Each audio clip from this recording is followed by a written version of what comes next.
English माध्यम के platform पे मैं हूं आपकी एडुकेटर प्रियंका ठाकुर और हम सॉल्व कर रहे हैं editorial based practice exercise. Start करते हैं आज का session with thought of the day, that is don't decrease the goal, increase the efforts. ये ना आपके हमारे सभी के लिए ये मोटिवेशनल कोट जो है बहुत इंपॉर्टेंस रखता है लाइफ के किसी भी पड़ाव पे, कि कभी भी अपने लक्ष्य को मत घटाओ, अपने प्रयासों को बढ़ाओ। कि लक्ष्य घटाने का मतलब आपने पहले ही हार स्वीकार कर ली है कि अच्छा ये मेरे से अब हो नहीं सकता, या मैं इसके लायक नहीं हूँ, या मैं ये नहीं कर पाऊंगा, तो मैं अपना लक्ष्य बढ़ा लूंगा, घटा लूंगा। अगर आप अपना लक्ष्य घटाएंगे ना तो आप वो भी अचीव नहीं कर पाएंगे जो आपने लक्ष्य घटाया होगा। अगर अपने प्रयास आप सही दिशा में और सही तरीके से या फिर बदल के नहीं लगाएंगे, कमी आपके अंदर है, लक्ष्य के अंदर थोड़ी है। ठीक है, तो स्टार्ट करते हैं। Reading comprehension and related exercise for SSC CGL 2025। Bangladesh chief adviser Mohammad Yunus remark, बोल रहे हैं बांग्लादेश के चीफ एडवाइजर जो मोहम्मद यूनुस हैं, उनका जो रिमार्क था, रिमार्क मतलब उनकी एक टिप्पणी आई, made during his China visit to attend the Boao forum for Asia conference. तो एशिया कॉन्फ्रेंस का Boao forum for Asia conference एक होता है, उसमें वो चाइना गए हुए थे। Have sparked sharp responses in India, तो इसने हिंदुस्तान को में बहुत तीखे, इसके अगेंस्ट में, इसके विरोध में जवाब, तीखी टिप्पणियां जो है उनको प्रेरित कर दिया है। एमिड questions about their underlying intent, और इसी बीच किसके बीच में, कि उनकी इसके पीछे की मंशा क्या है, अंडरलाइन मतलब इसके पीछे का हिडन मकसद क्या है, इंटेंट मकसद क्या है, इसके ऊपर सवाल खड़े कर दिए हैं। Speaking at a round table, एक राउंड टेबल में बात करते हुए, mister Yunus highlighted the lack of connectivity and trade in the region, उन्होंने जोर दिया इस बात पे कि कितना यहाँ पे कनेक्टिविटी की कमी है, इस इलाके में कनेक्टिविटी की कमी है, ट्रेड की कमी है। Referring to north eastern Indian states, और किस इलाके की बात करी, उन्होंने नॉर्थ ईस्टर्न इंडियन स्टेट्स की बात करी, the seven sisters, as a landlocked area, इसको उन्होंने कहा landlocked area. Ignoring India vast coastline, Hindustan का जो पूरा इतना बड़ा इलाका कोस्ट लाइन का है उसको नजरअंदाज करते हुए, he went on to claim that Bangladesh was the guardian of ocean access, बोल रहे हैं कि बांग्लादेश जो है गार्डियन है। गार्डियन क्या होता है, रखवाला, संरक्षक। किसका है गार्डियन, ओशन के एक्सेस का, कि हमारे पास ओशन का एक्सेस है तो हम उसके रखवाले हैं। And called on China to view the Indian states, और उन्होंने कहा चाइना को, कॉल्ड ऑन कर रहा मतलब कि उसको बुलावा दिया, एक तरीके से आह्वान किया कि हिंदुस्तान के स्टेट्स को देखें, along with भूटान, भूटान को, नेपाल को and Bangladesh as an extension of the Chinese economy, की इन स्टेट्स को, बांग्लादेश, भूटान, नेपाल को वो चाइनीज इकोनॉमी के विस्तार के तौर पे देखें। Presenting them as a market and production base, और कहा कि ये आपके लिए एक बहुत बड़ा मार्केट हो सकता है, बहुत बड़ा प्रोडक्शन का बेस बन सकता है। यानी कि वो एक तरीके से उनको आह्वान कर रहे थे कि आप हम इन जगहों पे अपने प्रोडक्शन बेसिस बनाइए। तो सीधा सा एक जो एक कंडेमनेशन का यहाँ पे बात आती है हिंदुस्तान की तरफ से, कि इंडियन स्टेट्स में आपका क्या दखल बनता है, आप चाइनीज जो भी इन्वेस्टर्स हैं उनको कैसे बुला सकते हैं। हिंदुस्तान के बारे में हिंदुस्तान दिखेगा, ठीक है, हमारी इकोनॉमी है, हमारा देश है, हम उसके बारे में सोचेंगे, right. There were other undertones to his remark, उनके इस रिमार्क में कुछ और छिपी हुई अंडरटोन थी, कुछ और धीमे स्वर, अंडरलाइंग स्वर थे, which were shared on his social media account, जिनको कि उनके सोशल मीडिया अकाउंट पे शेयर किया।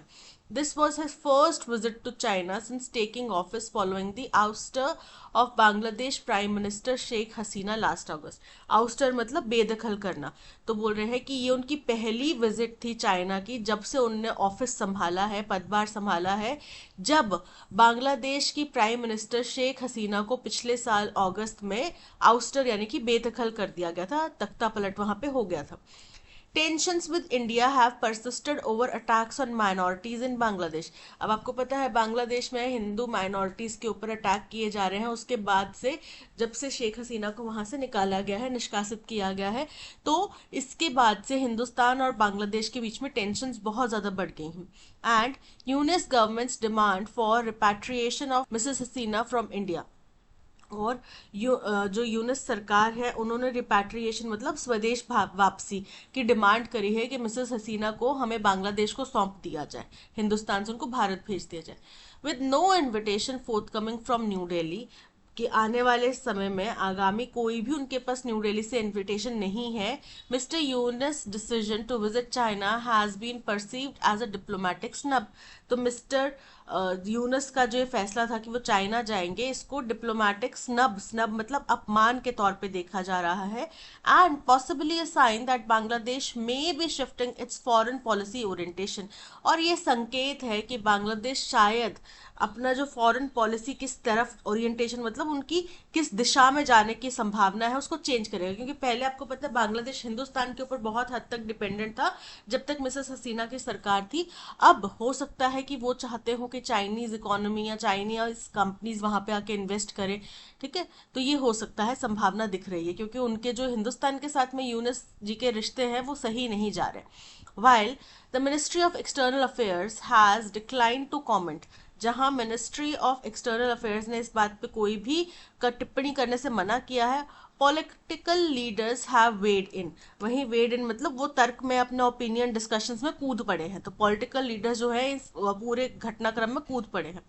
Assam chief minister Himanta Biswa Sharma called the comments offensive and strongly condemnable।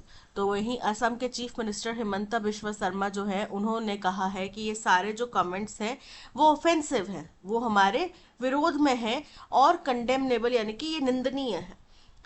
suggesting that the remarks were aimed at highlighting India's strategic vulnerability via the chicken neck। अब chicken neck आप अगर उसको ध्यान से देखेंगे, जो सेवन सिस्टर वाला इलाका है ये नेपाल से होता हुआ कुछ इस तरीके से जाता है, राइट। तो ये जो है इस एरिया को चिकन नेक बोला जाता, चिकन नेक बोला जाता है। तो बोल रहे हैं कि उन्होंने बोला कि ये जो रिमार्क्स थे यूनस के, मिस्टर यूनस के, वो उस स्ट्रैटेजिक वल्नरेबिलिटी, क्योंकि ये सेवन सिस्टर्स वाला स्टेट जो है ना, ये सेवन सिस्टर स्टेट्स जो है ये भी मानते हैं कि हमें भारत ने पिछड़ा रख दिया है, हमें भारत भूल गया है। ठीक है, उनकी जो नीतियां हैं वो हमारे तक नहीं पहुंचती हैं, ऐसा उनको समझ में आता है। फिर अभी मणिपुर वाली जो घटना हुई है उसके बावजूद भी ये सब लगता है कि वो वल्नरेबल है, वो बहुत रिस्क पर है। ठीक है, और कहाँ पे, इस चिकन नेक से। ठीक है, other regional leaders and members of the opposition have urged the central government to convey its displeasure to Dhaka। तो दूसरे रीजनल लीडर्स ने, क्षेत्रीय लीडर्स ने और मेंबर्स ऑफ अपोजिशन ने ये कहा है, केंद्र सरकार से आह्वान किया है कि वो अपना असंतोष ढाका को व्यक्त करे, अपनी नाराजगी ढाका को व्यक्त करे। Mr. Yunus could not have been unaware that the timing and the location of his speech would provoke controversy। अब ये तो संभव सी बात है कि जो उनने बात बोली और जिस प्लेटफॉर्म पे उनने बोली, तो ऐसा तो है नहीं कि वो बिल्कुल इस बारे में जानते नहीं है कि जिस जगह पे वो क्या बात बोल रहे हैं उससे कंट्रोवर्सी उत्पन्न होगी। उनको पता था इस बारे में, राइट, क्योंकि वो इतने बड़े पोजीशन को होल्ड करते हैं।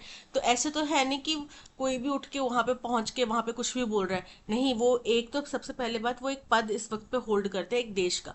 ऐसे में, और ये भी पता है, ये भी जग विदित है कि हिंदुस्तान और चाइना के बीच में टेंशन चल रहे हैं। तो ऐसे में उनके स्टेज पर जाके इस तरीके की कमेंट करना, इससे कंट्रोवर्सी तो होनी ही थी। His remarks reflected a lack of sensitivity toward how the countries mentioned might interpret statements that appear to support China's economic hegemony in the region। बोल रहे हैं कि इनका जो रिमार्क है वो उसके अंदर संवेदनशीलता की कमी है उस देश के प्रति, कि उस देश के वो जो नागरिक है वो कैसे इसको इंटरप्रेट करेंगे, इसको कैसे समझेंगे। और उनकी जो स्टेटमेंट है वो ऐसा लग रहा है कि चाइना की जो इकोनॉमिक हेजमनी है इस इलाके में, हेजमनी यानी कि क्योंकि चाइना बहुत ही डेवलप्ड कंट्री बन चुका है तो उसको एक्सेप्ट कर रहा है। ये एक तरीके से उनका जो स्टेटमेंट है वो ये स्वीकार कर रहे हैं कि हाँ, हम मानते हैं कि आप बहुत अच्छी कंट्री हैं, आपकी इकोनॉमिक ग्रोथ बहुत स्ट्रॉन्ग है और हमें आपकी मदद चाहिए। While these comments may have been intended to appeal to his host, महत्वपूर्ण है। हो सकता है कि ये जो कमेंट्स उनने किए, ये अपना जो होस्ट था, जिनके जो मेजबान था, वो उसको प्रशंसा करने के लिए कर रहे हो, कि भाई उनकी तारीफ करने के लिए कर रहे हो, और may have stemmed from his advocacy for regional connectivity, या फिर ये स्टेम्ड फ्रॉम मतलब उत्पन्न हुई होगी, जो जिस बात के वो एडवोकेसी, जिस बात का वो प्रचार करते थे कि इस रीजन में कनेक्टिविटी होनी चाहिए, एशियन रीजन में, साउथ एशियन रीजन में कनेक्टिविटी होनी चाहिए, शायद ये वहां से आई होगी उनकी टिप्पणी। Their substance could have been more carefully considered. लेकिन बात सारी ये है कि बात कहने का तरीका और ज्यादा केयरफुली कहा जा सकता था, राइट। सब्सटेंस मतलब उसका सारांश, उसका सार, उसका जो कंटेंट था, जो वो बोल रहे थे, शब्दों का चयन वो केयरफुली कर सकते थे। A more suitable platform for such discussions might have been the upcoming BIMSTEC summit in Thailand. अब BIMSTEC आपको पता है, इसमें south east Asian nation, south Nations जो है, 7 south and south east Asian Nations, उनका यहाँ पे समिट होता है, ठीक है। तो बोल रहे हैं कि अगर उनको ऐसी ही कोई बात करनी थी, यही बात करनी थी, तो इसके लिए ज्यादा अच्छा प्लेटफॉर्म क्या होता, बिम्स्टेक समिट होता, जो कि थाईलैंड में होने वाला है, where Prime Minister Narendra Modi and the leaders from South Asia to Southeast Asia will be present, जहाँ पे साउथ एशिया से लेके साउथ ईस्ट एशिया के देशों के और प्राइम मिनिस्टर मोदी भी प्रेजेंट होते हैं, ठीक है। Equally significant is that Mr. Yunus received 2 letters from India this week. इतना ही महत्वपूर्ण ये भी जानना है कि यूनस जी को 2 चिट्ठियां भारत से इस हफ्ते मिली थी। One from president Draupadi Murmu extending Eid ul Fitr greetings, एक प्रेसिडेंट द्रौपदी मुर्मू की तरफ से, जहां पे उन्होंने ईद उल फितर की उनको शुभकामनाएं दी, and another from Mr Modi on the anniversary of Bangladesh independence day, और दूसरा मोदी जी की तरफ से जब बांग्लादेश के आज़ादी दिवस का उन्होंने उनको चिट्ठी भेजी, उनको ग्रीटिंग्स भेजी।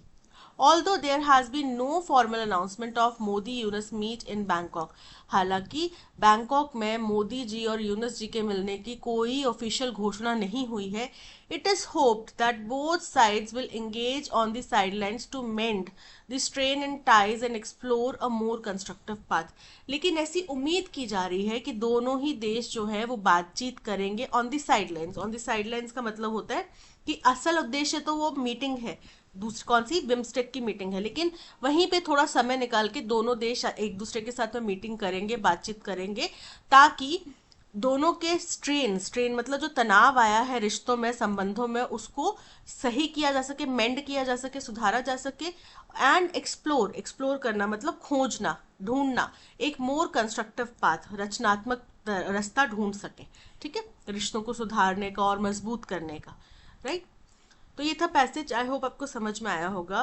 बांग्लादेश के करंट जो इन ऑफिस प्राइम मिनिस्टर कह लो, या इस वक्त पे एडवाइजर है, चीफ एडवाइजर है, उनकी तरफ से एक स्टेटमेंट आया, और स्टेटमेंट आया भी उनके खुद के देश में नहीं, वो गए थे चाइना, एक मीटिंग के लिए चाइना गए थे, और चाइना में उनने ये स्टेटमेंट दिया है कि हिंदुस्तान का जो 7 सिस्टर वाला स्टेट एरिया है, और बांग्लादेश का एरिया है, नेपाल का एरिया, इनके पास में पानी का एक्सेस नहीं है, तो हमारे पास में पानी का एक्सेस है, हमारा बॉर्डर पानी से लगता है, तो हम ओशन के चीफ है, हम ओशन के गार्डन है, तो हम चाहते हैं कि चाइनीज इकोनॉमी को, चाइना को हम वेलकम करें हमारी इकोनॉमीज में, ताकि वो वहां पे इन्वेस्ट करें, वहां पे अपने मैन्युफैक्चरिंग प्लांट्स लगाएं, ऐसा उन्होंने कहा।